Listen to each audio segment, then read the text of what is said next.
Hablaremos de Jan Bockelson y el anabaptismo violento. A lo largo de los siglos XV y XVI surgieron en Europa algunos movimientos comúnmente denominados milenaristas o mesiánicos. Nacidos en el corazón de la ola protestante, preconizaban un igualitarismo cristiano basado en una lectura literal de los textos sagrados. Muchas veces eran intolerantes, reclamaban la guerra santa e imaginaban vivir los últimos tiempos inmediatamente anteriores al Apocalipsis. A principios del siglo XVI había nacido el anabaptismo. Aparecido luego de la Reforma luterana, enseguida se diferenció del protestantismo. A la moderación de las ideas de la Reforma oponía un feroz fundamentalismo. La propia palabra anabaptismo provenía de la idea según la cual los elegidos de Dios debían ser purificados por un verdadero bautismo consciente practicado en la edad adulta. A los anabaptistas de aquellos años no les interesaban las especulaciones teológicas. Querían aplicar perfectamente el contenido de la Biblia. En el plano social tenían tendencia a criticar la propiedad privada y a reivindicar la comunidad de los bienes. Allá por 1525, los anabaptistas se extendían por Suiza y Alemania.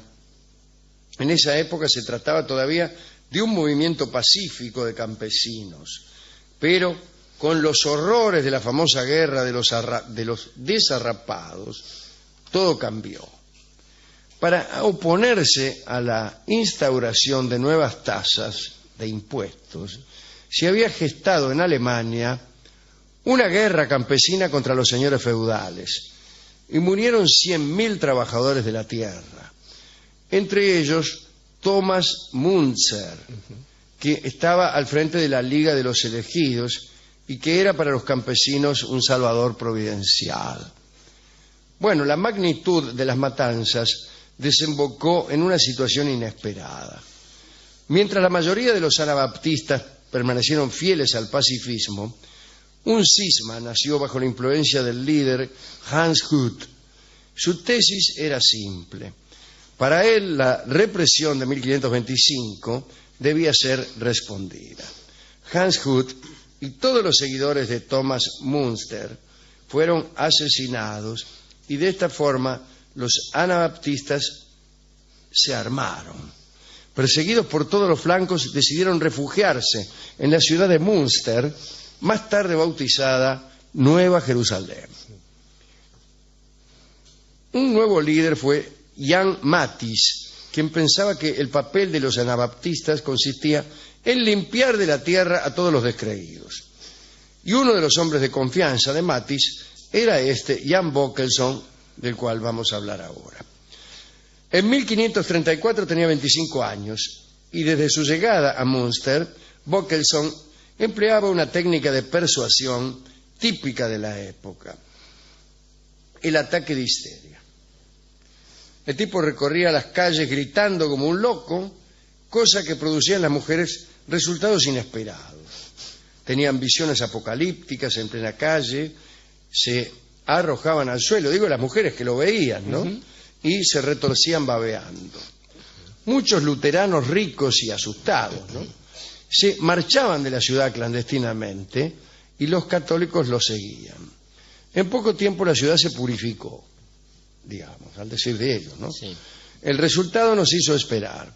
A partir del 23 de febrero de 1534, el anabaptista Knipperdolink, es un pariente mío, sí, Knipperdolink fue elegido burgomaestre.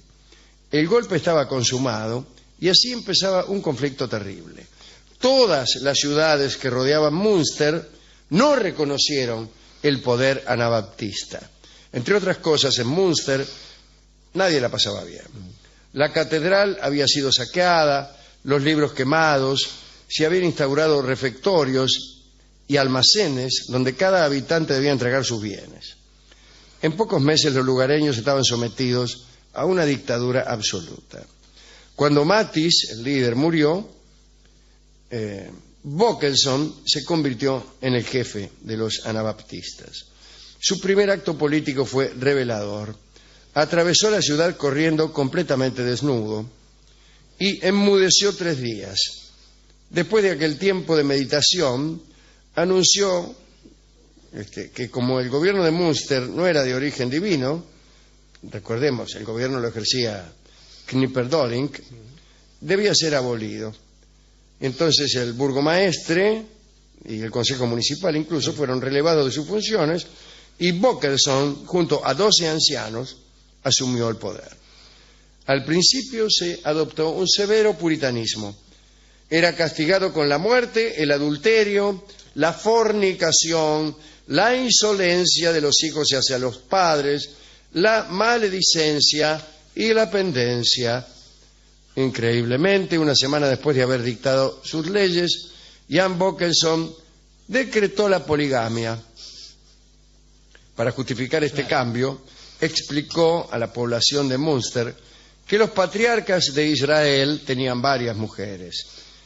Y él en persona, que se había declarado rey, digamos, dio el ejemplo de inmediato. Se casó con una mujer, la hermosa Divara, y en una semana montó, digámoslo así, un harén de 17 mujeres jóvenes y hermosas.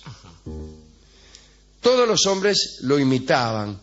Pronto la plaza de Münster se convirtió en un gigantesco lupanar y en cuestión de meses se había pasado del puritanismo más severo al amor libre más desbocado. Suele pasar, ¿eh?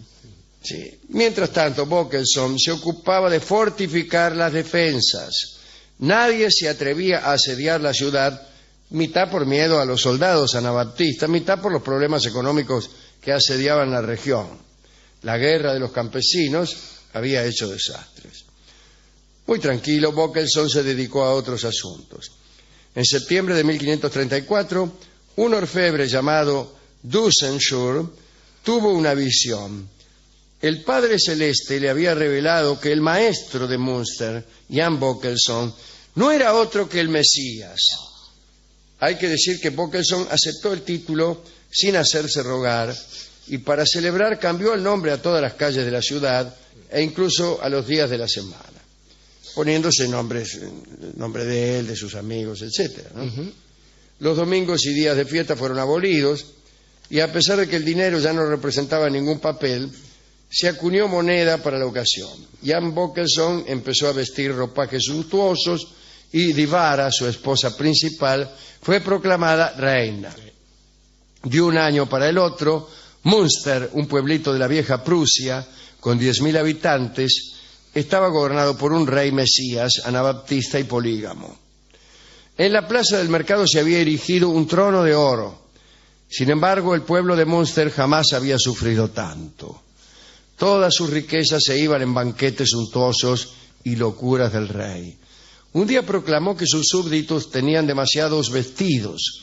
Inmediatamente, unos guardias saquearon las casas y confiscaron toneladas de ropa que luego fueron incendiadas en la plaza junto al trono. Durante un gran almuerzo ofrecido en octubre del 34, Bockelson celebró él mismo la comunión distribuyendo raciones de pan y vino. Al finalizar la ceremonia, decapitó a un prisionero con sus propias manos, le arrancó la cabeza. Mientras estas cosas sucedieran en Münster, los obispos de las cercanías se armaban con desesperación. La Nueva Jerusalén había creado émulos en el exterior de sus muros. En Holanda se habían producido varias sublevaciones e incluso Ámsterdam era víctima de los motines.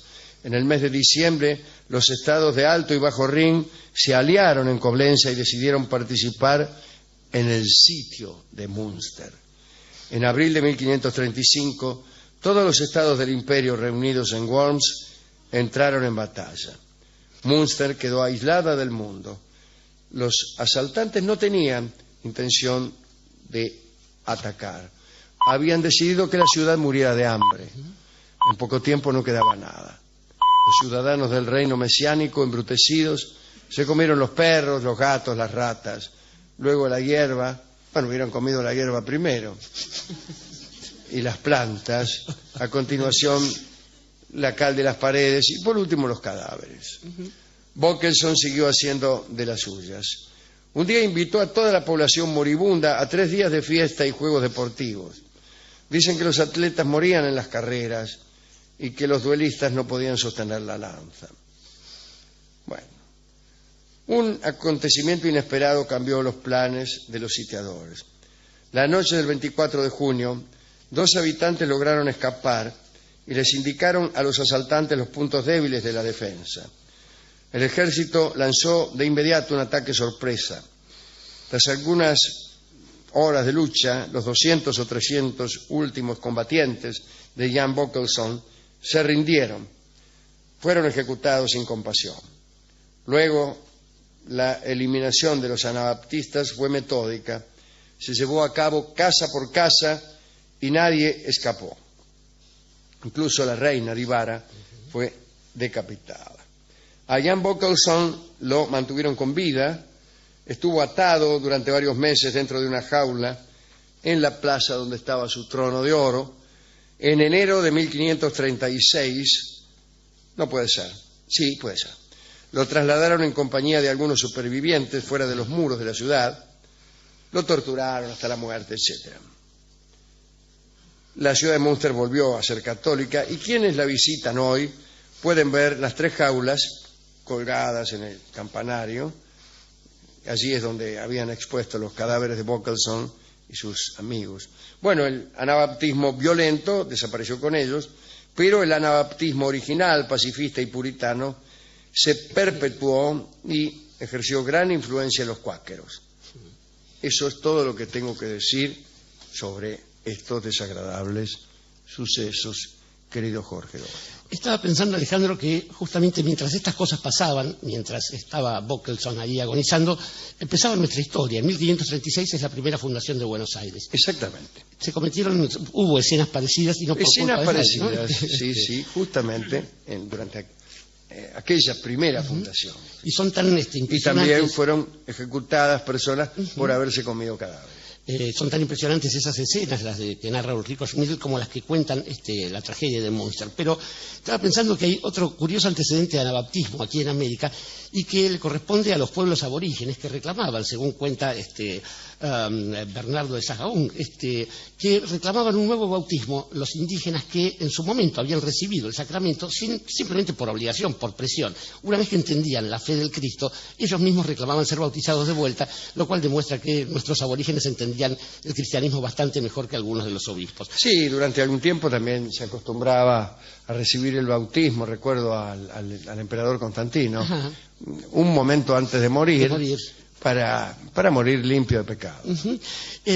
Después es curioso porque también quienes hablaban, siguen hablando, a veces del Apocalipsis, piensan en el Apocalipsis como simplemente ese momento final. El Apocalipsis en griego es revelación, y aquel que tenga una revelación, que siempre suceden, por otra parte, las revelaciones, como usted contaba, con estos ataques de histeria o con estas escenas. El mismo Saulo, alguna vez camino de Damasco, tuvo un ataque de epilepsia y ahí dejó de perseguir judíos y empezó a perseguir cristianos para otra cosa, es decir, perseguir gentiles para otra cosa.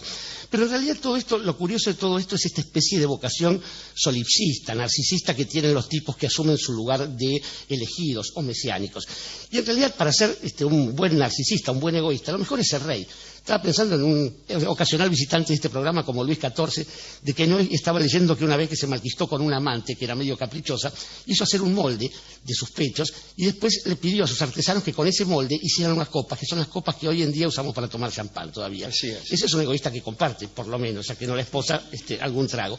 Y pensaba también que esto de los narcisistas, a veces en realidad es una mala prensa la que tienen los que son muy soberbios. Por ejemplo, se lo acusaba a nuestro amigo Napoleón Bonaparte de narcisista, a Simón Bolívar, y en realidad son tipos que, como usted ha dicho alguna vez, para llamarle la atención a una mina, cruzaron los Andes, por ejemplo, o tomaron toda Europa.